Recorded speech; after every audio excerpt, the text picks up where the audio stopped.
नमस्कार। आज हम बात कर रहे हैं बेंगलोर के एम चिन्नास्वामी स्टेडियम में हुई उस दुखद घटना की।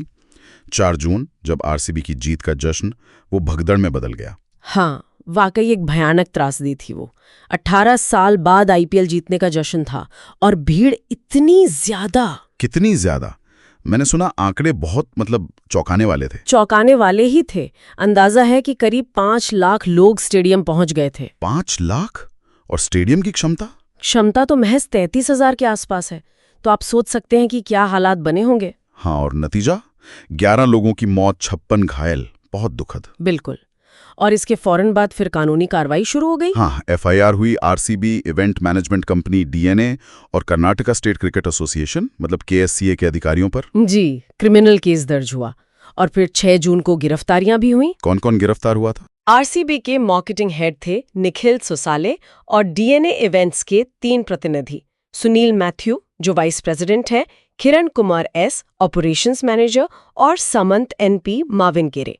तो आज हम इसी पर गहराई से बात करेंगे। इन गिरफ्तारियों के बाद जो कानूनी घटनाक्रम हुआ और खासकर जो 12 जून को कर्नाटक हाईकोर्ट ने अंतरिम जमानत दी है। हाँ, और ये मामला इसलिए भी दिलचस्प है क्योंकि इसमें जिम्मेदारी को लेकर काफी खींचतान चल रही है। आयोजक और राज्य सरकार दोनों एक दूसरे पर उंगली उठा रहे। चलिए इसी पर बात करते हैं।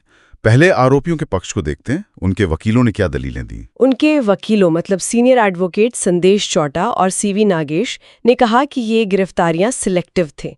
उनका कहना था कि ये मुख्यमंत्री सिद्धारमैया के कथित दबाव में की गई। अच्छा, पॉलिटिकल प्रेशर का आरोप? हाँ, सीधा आरोप था। और उन्होंने ये भी कहा कि जो सेंट्रल क्राइम ब्रांच सीसीबी ने गिरफ्तारी की वो प्रक्रिया के हिसाब से गलत थी। कैसे गलत थी? उनका तर्क था कि जब 5 जून को जांच सीआईडी को सौंप दी गई थी तो सीसीबी के पास तो जुरिस्डिक्शन अधिकार क्षेत्र ही नहीं बचा था गिरफ्तार करने का। ये तो एक तकनीकी नुक्ता है। बिल्कुल। और उन्होंने ये भी जोड़ा कि गिरफ्तारी के वक्त जो जरूरी डॉक्यूमेंट्स मिलने चाहिए थे वो भी नहीं दिए गए। आरसीबी के वकील ने एक और बात कही थी ना, मुख्यमंत्री के बारे में। हाँ, सीवी नागेश ने कहा कि मुख्यमंत्री ने तो खुद ही लोगों को स्टेडियम आने का न्योता दिया था जश्न के लिए। तो एक तरह से वो ये इशारा कर रहे थे कि सरकार भी जिम्मेदार है। तो ये तो हुआ आरोपियों का पक्ष।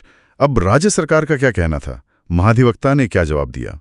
राज्य के एडवोकेट जनरल शशि किरण शेट्टी ने इन सारी बातों को नकारा। उनका मेन पॉइंट ये था कि ये एक प्राइवेट इवेंट था। प्राइवेट इवेंट मतलब ये कि आरसीबी और डीएनए ने इसके लिए राज्य सरकार से कोई परमिशन, कोई अनुमति नहीं ली थी। अच्छा, तो अगर अनुमति नहीं ली तो राज्य कह रहा है कि भीड़ संभालना पूरी तरह आयोजकों का काम था? सीधी सी बात। उनका कहना था कि क्राउड मैनेजमेंट, गेट्स पर कंट्रोल, सिक्योरिटी सब आयोजकों की जिम्मेदारी थी, सरकार की नहीं। और मुख्यमंत्री के दबाव वाले आरोप पर उन्होंने कहा कि ये बात गलत है। गिरफ्तारियां इसलिए हुई क्योंकि आरोपी जांच से बचने की कोशिश कर रहे थे, न कि मुख्यमंत्री के कहने पर। और वो सीसीबी के अधिकार क्षेत्र और डॉक्यूमेंट्स वाली बात का क्या जवाब दिया राज्य ने? राज्य ने कहा कि सारे जरूरी डॉक्यूमेंट्स दिए गए थे।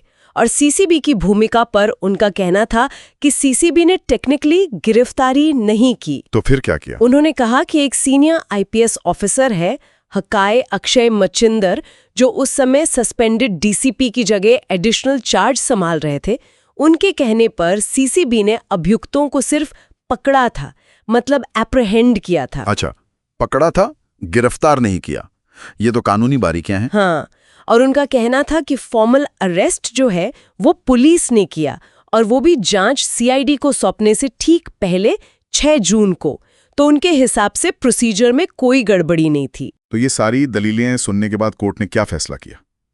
जमानत का क्या हुआ? कोर्ट ने जस्टिस एसआर कृष्णा कुमार ने 12 जून को निखिल सुसाले और डीएनए के तीनों लोगों को अंतरिम जमानत दे दी। अंतरिम जमानत टेम्पररी रिलीफ? हाँ, फिलहाल के लिए राहत। केस अभी चलेगा, ये फाइनल फैसला नहीं है, लेकिन अभी वो जमानत पर बाहर है। ठीक है, तो जमानत तो मिल गई, लेकिन इस पूरे मामले से क्या सबक मिलता है? क्या बड़ी तस्वीर दिखती है? देखिए, ये सिर्फ एक कानूनी मामला या एक दुखद हादसा भर नहीं है। ये कई बड़े सवाल खड़े करता है, जैसे कि प्रोसीजरल वैलिडिटी, यानी प्रक्रिया सही थी या नहीं। हाँ, जैसे सीसीबी के अधिकार क्षेत्र का सवाल उठा। बिल्कुल। फिर अलग अलग जांच एजेंसियों का जुरिस्डिक्शन क्या है, और सबसे बड़ा सवाल, इतने बड़े पब्लिक इवेंट में जब कुछ गलत होता है तो जिम्मेदारी किसकी बनती है? खासकर जब अनुमानित भीड़ और स्टेडियम की असल कैपेसिटी में इतना इतना बड़ा फर्क हो, ये तो साफ तौर पर एक बड़ी चूक लगती है। हाँ, ये अपने आप में एक बहुत बड़ी एडमिनिस्ट्रेटिव विफलता है। इस पे गौर करना बहुत जरूरी है। बिल्कुल। और ये हमें सोचने पर मजबूर करता है कि भविष्य में ऐसा ना हो, इसके लिए क्या किया जा सकता है, खासकर जब लोगों की भावनाएं इतनी जुड़ी हों, जैसे 18 साल बाद ट्रॉफी जीतना। सही बात है। क्या प्रक्रियाएं हों, क्या चेक्स और बैलेंसेस हों। हाँ, ताकि अनुमानित भीड़ और वेन्यू की क्षमता में इतना बड़ा गैप कभी आई नहीं। और अगर मान लीजिए सारे अनुमान फेल हो जाएं, आधिकारिक अनुमति भी हो, फिर भी हालात बिगड़ जाएं, तो फिर आखिरी जिम्मेदारी किसकी होगी? ये सवाल हमारे श्रोताओं के सोचने के लिए छोड़ते हैं।